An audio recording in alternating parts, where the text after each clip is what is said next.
you know how hard it is to work?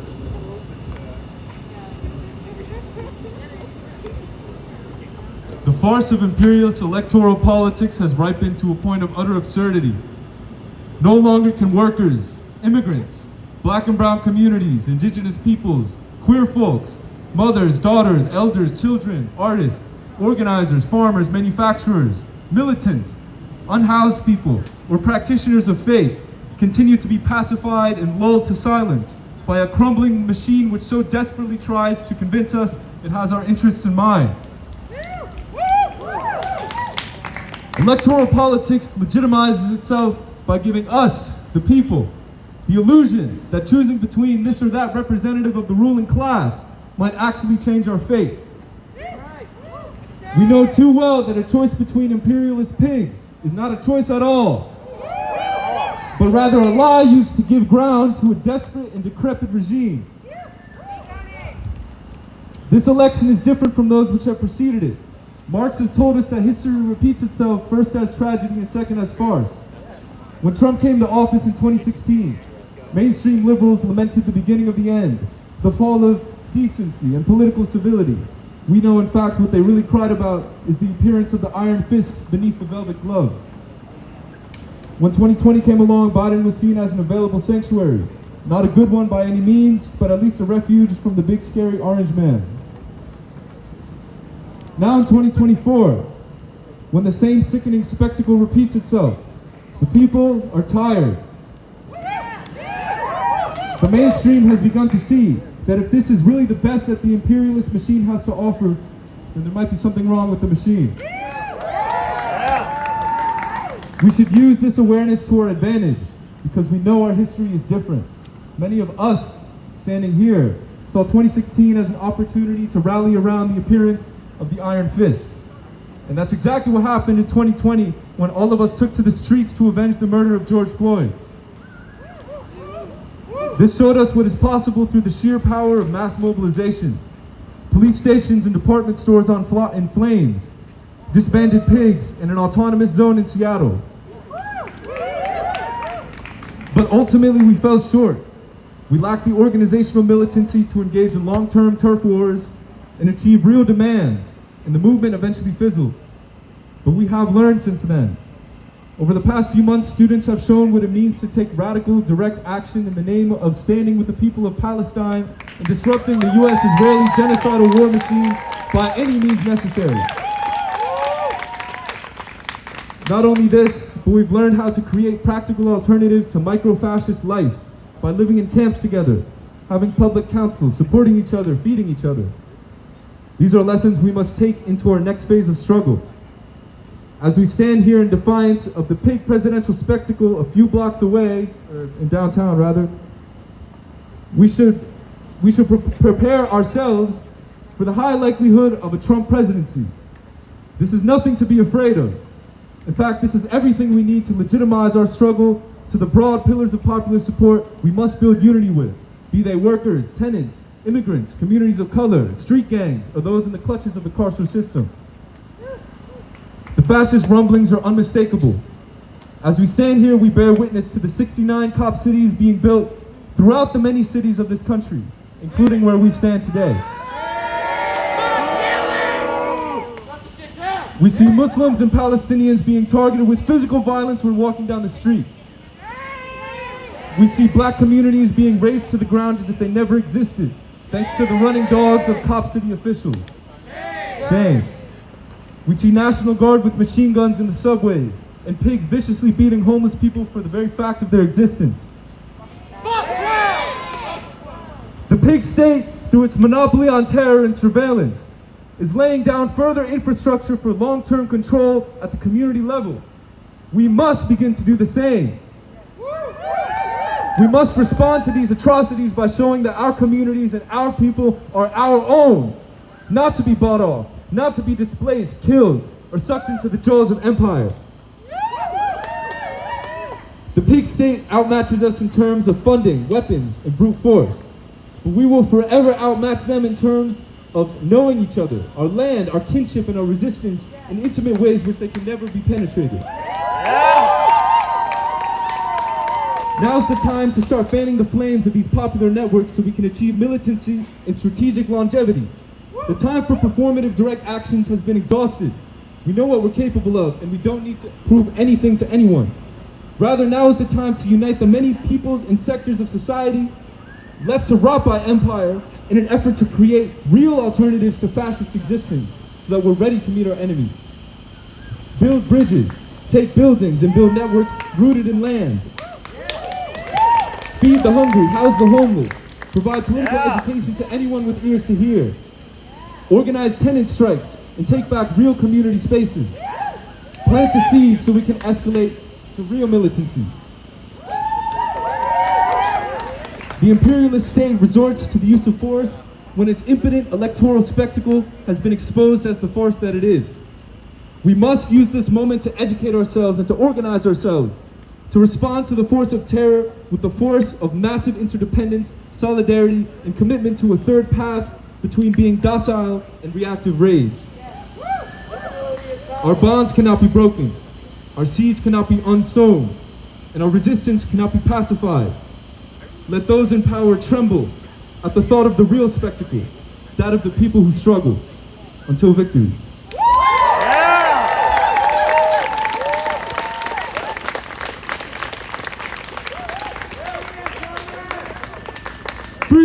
Free Palestine! Free Palestine! Free Palestine! Free Palestine! Free Palestine! Free Palestine! Free Palestine! Free Palestine! From the river to the sea! From the river to the sea! Palestine will be free! Palestine will be free! From the sea to the river! From the sea to the river! Palestine will live forever! Palestine will live forever! From the river to the sea! From the river to the sea! Palestine will be free! Palestine will be free! From the sea to the river! From the sea to the river! Palestine will live forever! Palestine will live forever! Woo! Our next speaker is ready to come forward.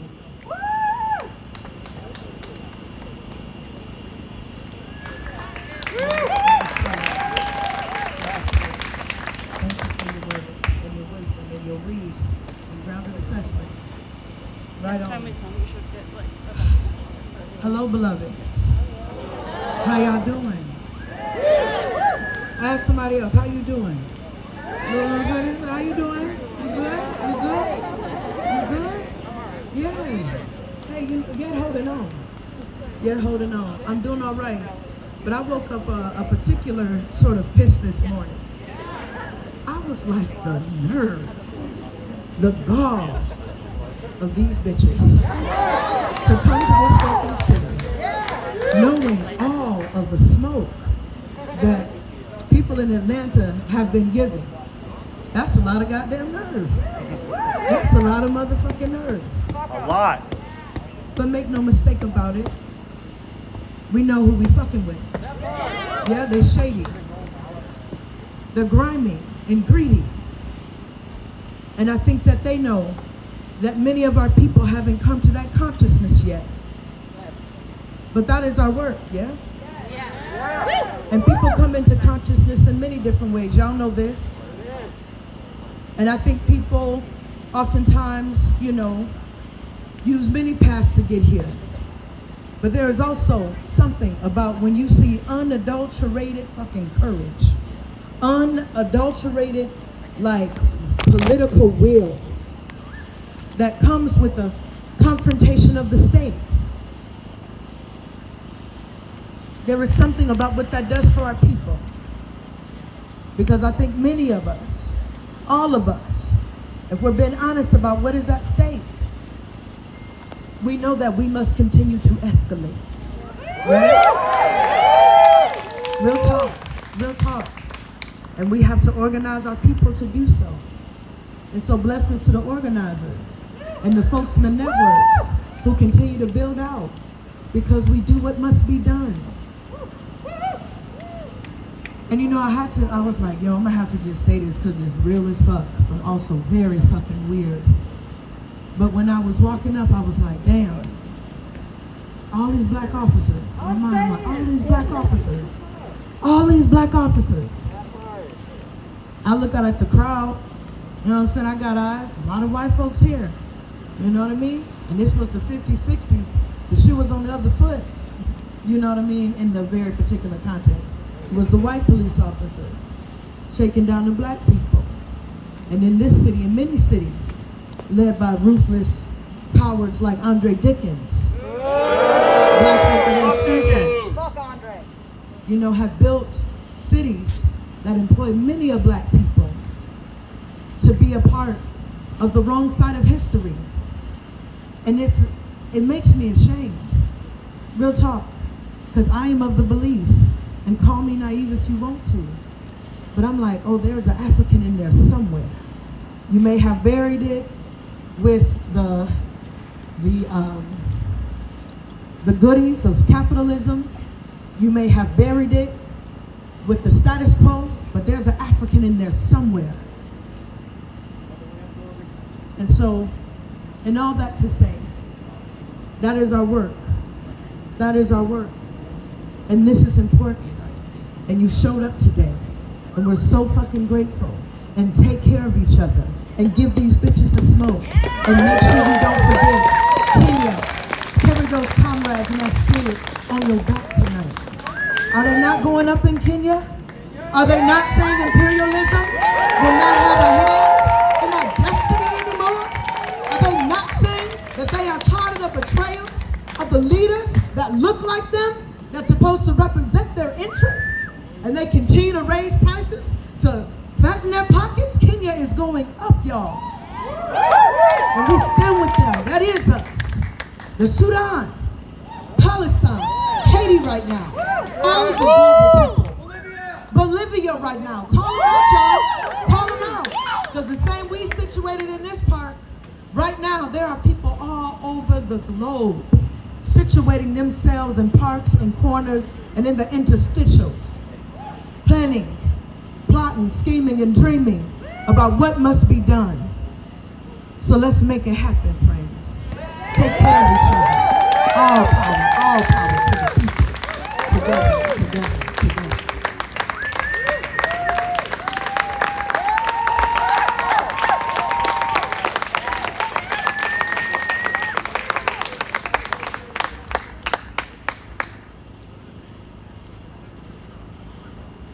Biden is a butcher.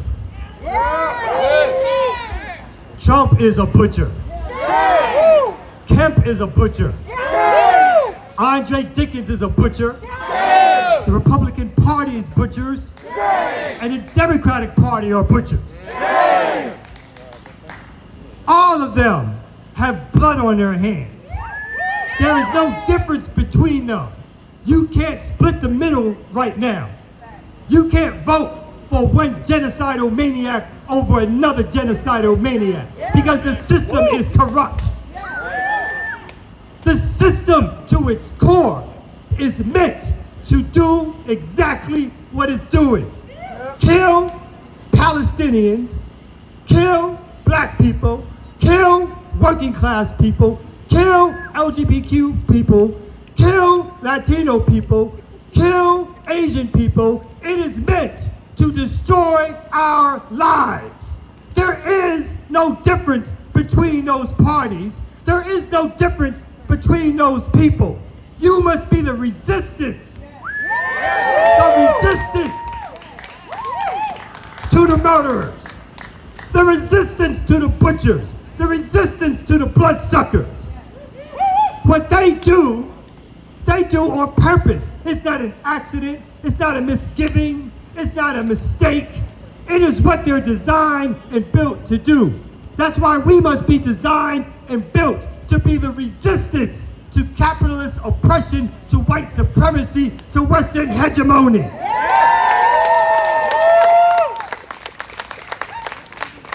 We must build organizations, collectives, apparatuses that work together, that understand our roles in struggle, that continue to fight back, even when we're tired, even when we're depressed, even when we're sad. We must still rise up to fight back because they fight fight every day, as you can tell.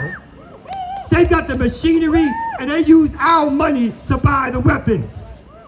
So we have to understand the reason they're able to do what they do is because we just have not been good enough. Let's be honest with ourselves. We have not been good enough. We're too busy fighting over small ideological differences. We're too busy fighting over who gets to grab a mic. We're too busy fighting over small paychecks. We're too busy fighting over who's going to get credit. We're too busy fighting each other and not fighting the system. Because they know when we pull it together that the masses of people are strong enough to defeat capitalism. The masses of people are strong enough to defeat white supremacy. They know this, and you have to know this. When you don't take yourselves seriously in the struggle, you're doing them a favor. Because they understand that when we get lackadaisical, it gives them more time, more energy to plot and plan and murder and steal and rape and pillage. I am very serious about that. That is why they have COINTELPRO. That is why they have the modern system of COINTELPRO when they're out there in the hundreds. When we were walking up here, I passed plain clothes after plain clothes after plain clothes, which means mask or not, some of your enemies are right here. Because they plot and plan and strategize. We must be up to the task to struggle against imperialism. We must learn from our mistakes, but continue to struggle against imperialism. The fight is here and the fight is now.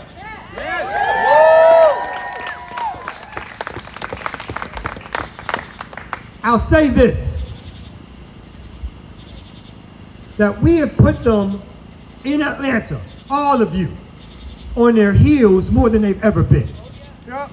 When you think about the trajectory of the struggle against Cop City, when you think about how that's now combined in the struggle to free Palestine or to be in solidarity with Palestine, Atlanta has never seen this type of struggle before.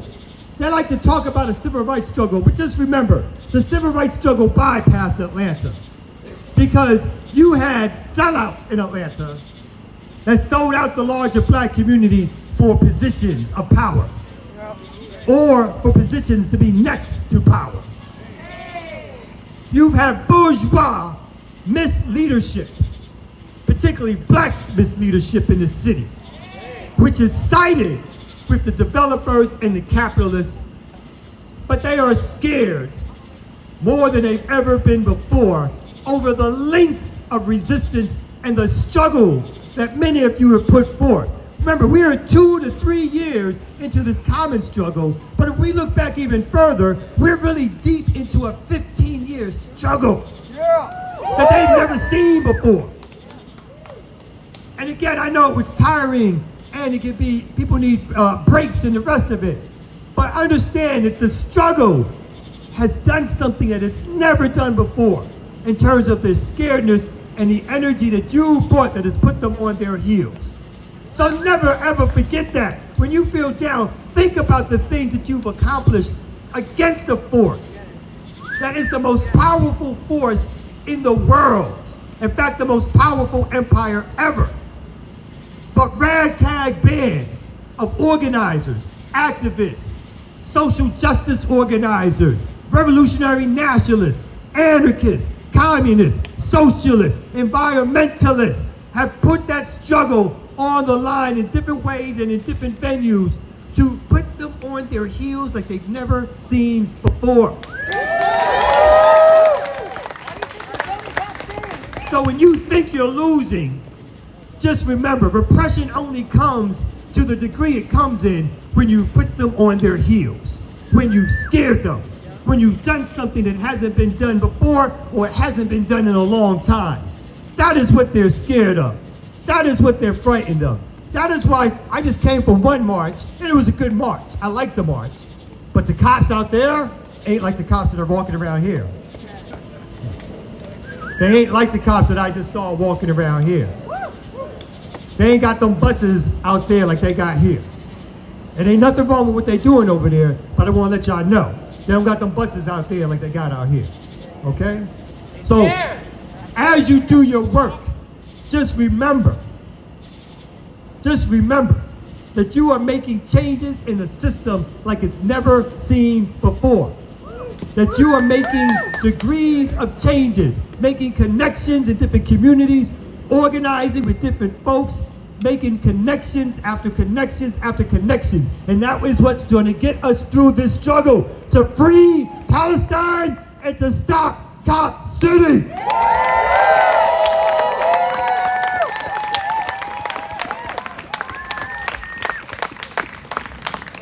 I would drop the mic, but I don't want to damage nobody's microphone, so somebody want to get this.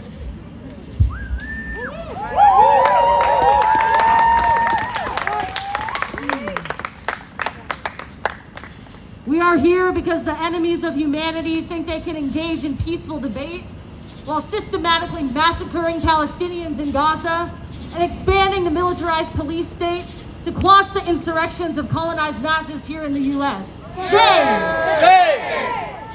Let's be clear that this is not a peaceful protest and we are not pacifists. We are not merely trying to make our voices heard or raising awareness. The days of protest are behind us, and to be peaceful in the belly of the beast that commits unlimited genocide on the global south is a disgrace. We refuse peace in a world where this monstrous Babylon still exists. It is time that we follow the lead of the militants of oppressed nations. It is time to change our orientation from one of protest to one of resistance. On June 12, 2020, Rayshard Brooks was lynched by the Atlanta Police Department in the parking lot of the Wendy's on University Avenue. Shame. Shame. Much like the Palestinian youth of the first Intifada, the black youth of Atlanta rose up in an insurrection against the state that subjugates them under the boot of racist colonial apartheid. This uprising didn't come because a bunch of leaders and bureaucrats called for it. It was an organic mass uprising. Atlanta was not understood as a city that riots. The lynching of Rayshard Brooks changed that. The black youth refused to accept their death sentence. A few stones thrown can start an intifada. A single fire can ignite an insurrection. The state responded with a strategy of counterinsurgency. We call it Cop City. Cop City is not merely a building or a place or a type of facility. Cop City is a strategy of transforming the police into a standing army. Shame! A standing army that occupies internally colonized communities using the same technology and tactics as the IOF. Shame! This militarized response from the state proves that they are fearful, and they fucking should be. Spontaneous mass uprising is the crucible of the revolutions to come, but we also know that spontaneous action alone is not enough. We take our cues from the organized armed struggles that have led the People's War against U.S. empire. The Tet Offensive of 1968 was the beginning of the end of U.S. hegemony in Indochina. The militant youth in the Imperial Corps answered the call of the NLF and organized to destroy empire from within because they understood themselves as taking a side in an armed conflict. From the 68 student revolt came the Weather Underground and the Red Army faction. Never forget that. The new African militants of the Black Liberation Army were the vanguard of their own national liberation struggle inside the borders of so-called America. The Al-Aqsa flood was the beginning of the end of U.S. hegemony in the Arab world. How will we answer the call of our moment? We have seen the student intifada erupt across the country. What will emerge out of those encampments? It is up to us to decide. We saw the revolutionary potentials of black militancy in 2020, and that led us into a higher stage of organized struggle against Cop City. Now that this localized movement is in its 11th hour, how How will we universalize this fight against militarized counterinsurgency and turn it into a new front of struggle against U.S. imperialism? The first thing we must do is destroy the left's dependency on the Democratic Party. This dependency is the foundation of the culture of counterinsurgency in the U.S. and must be understood as the #1 enemy of revolutionary activity. Genocide Joe was the architect of the 1994 crime bill that kickstarted the white supremacist strategy of mass incarceration as we know it. Shame! This same Democrat who cemented his own career by proving he could be tougher on crime than the Republicans said, and I quote, that were there not in Israel, the United States of America would have to invent it. Shame. Shame. He is now committing genocide against the people of Palestine. Roe versus Wade fell under Biden, and we know that abortion bans exert a disproportionate amount of violence on black and brown women and gender marginalized minorities. What harm is being reduced by being a running dog for this imperialist pig? We got it. We refuse to carry water for him or any other Democrat. Whether that be Jamal Bowman, AOC, Keisha Lance Bottoms, or Hillary Diane Rodham Clinton, they are all the same to us. Pigs. Exactly, pigs. Enemies of the people. Some opportunists call this ultra-leftism. We call it not being loyal to our oppressors. Our oppressors demand that we choose the lesser of two evils. We say, behead the two-headed beast. We will take what's ours in the streets. They demand that we limit our protests to civil disobedience and banner drops. We say, we refuse your genocidal peace. We will take what's ours in the streets. They demand that we meekly submit as they turn every city into a cop city and turn every inch of this occupied land into a cop nation. We say, fuck the police. We will burn it down and we will take what's ours in the streets. And that isn't an empty threat, it's a promise. We will take our liberation. We will take our liberation. Free our prisoners, stop cop nation. Free our prisoners, stop our nation. We will take our liberation. We will take our liberation. Free our prisoners, stop cop nation. Free our prisoners, stop our nation. Intifada, intifada. Intifada, intifada. Long live the intifada. Long live the intifada. Intifada, intifada. Intifada, intifada. Mobilize the intifada. Mobilize the intifada. Thank you.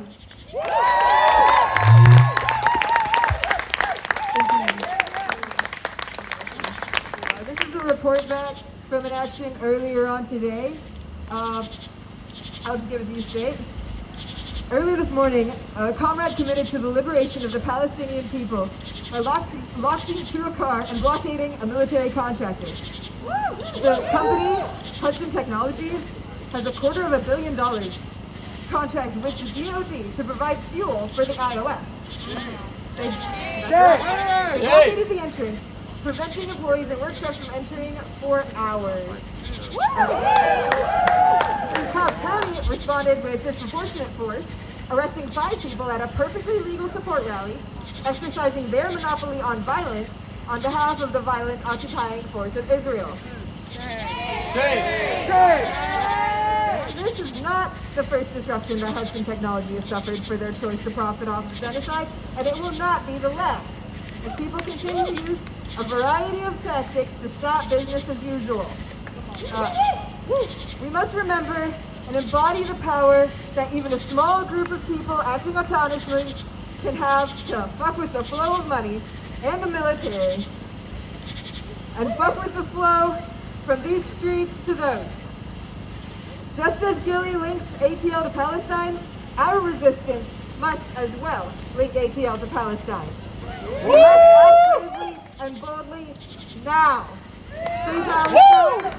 Free Palestine! Free Palestine! Free Palestine! Free Palestine! Free Palestine! Free Palestine! Let me hear you say fight! Fight!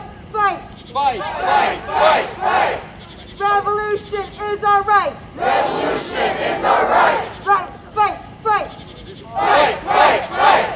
Revolution is our right! Revolution is our right. Fight! Fight! Fight! Revolution is our right! Fight, fight, fight. Hey!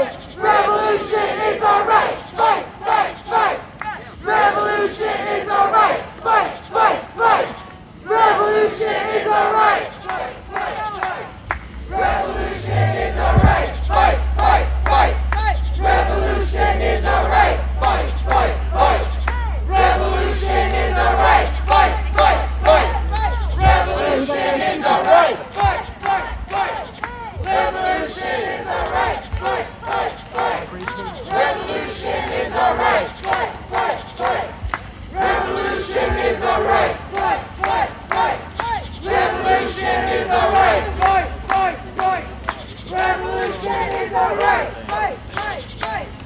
Revolution is our right.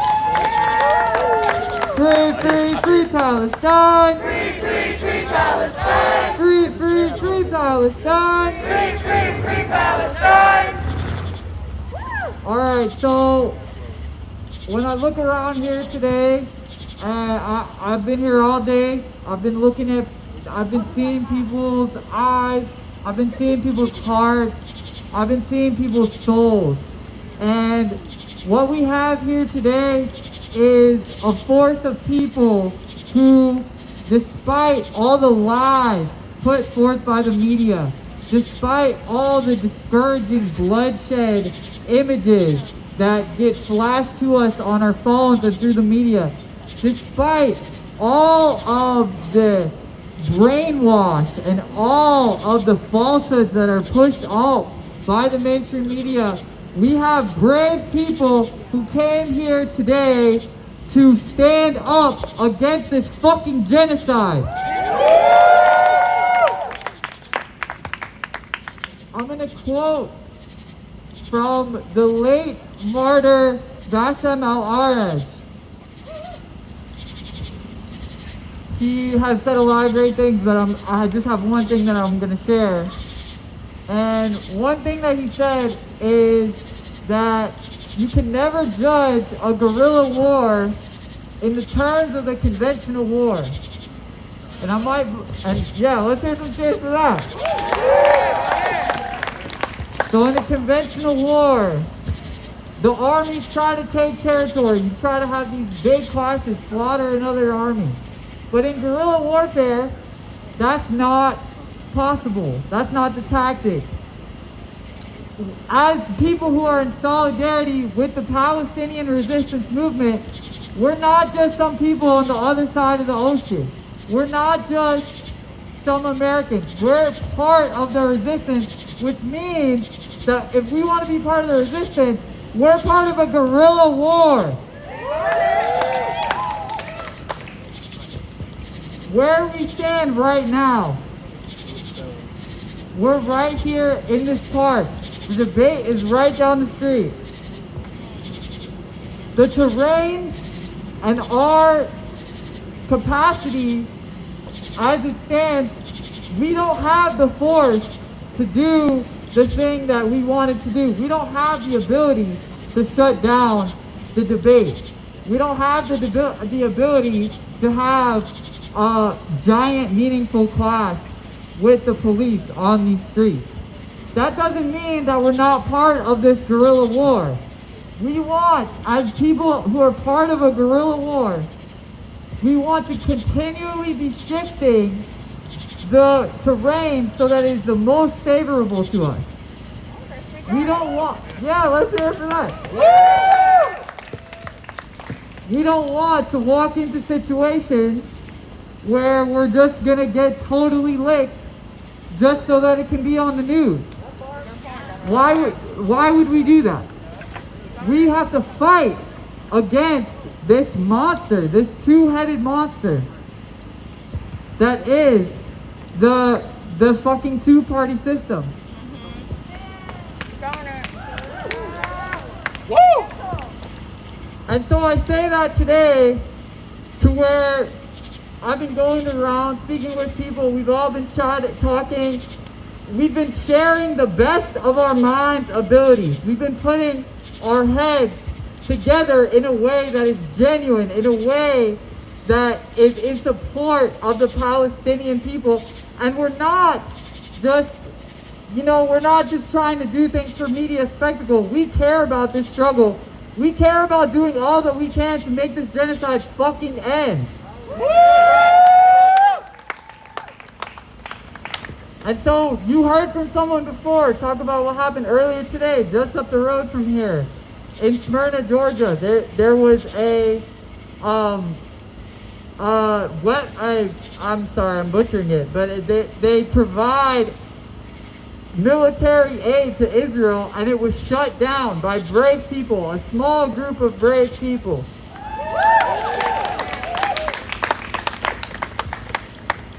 And so that's what I'm here to say, is that we do not have the tactical strength as it stands in this moment to take on this debate, to take on the fucking every police agency under the face of the earth. But that does not mean that we don't have the ability to continue the struggle.